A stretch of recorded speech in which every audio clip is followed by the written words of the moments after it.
Suami bakal nangis dengar kata-kata ini. Anak tanpa ibu tidak akan mati, tapi anak tanpa ayah akan hancur. Karena lelaki rela menduda lama demi anak, sedangkan wanita tidak sanggup menjanda lama. Lebih memilih menikah cepat daripada merawat anaknya. Aku tidak sedang menyalahkan siapapun, tidak juga ingin membandingkan siapa yang paling berkorban. Tapi sebagai seorang ayah, ada luka yang tidak pernah benar-benar bisa dijelaskan dengan kata-kata. Seorang ayah mungkin terlihat kuat di luar, tetap bekerja, tetap tersenyum, tetap berdiri tegak di depan anak-anaknya. Tapi di balik itu semua, ada hati yang setiap malam menangis diam-diam. Ada rasa takut kalau suatu hari anaknya merasa kurang kasih sayang. Ada rasa bersalah ketika belum bisa menjadi sosok sempurna. Banyak orang hanya melihat ayah sebagai pencari nafkah.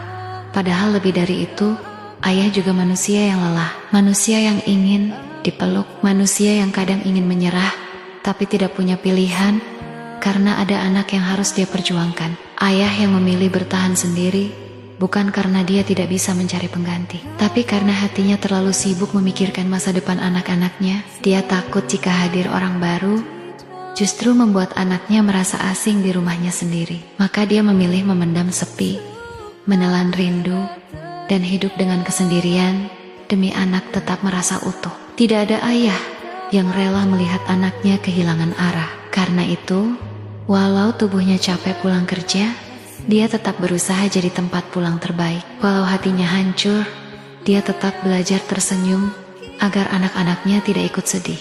Kadang seorang ayah makan seadanya, memakai baju lama, menunda semua keinginannya, hanya supaya anaknya bisa sekolah, bisa makan enak, bisa punya hidup yang lebih baik darinya.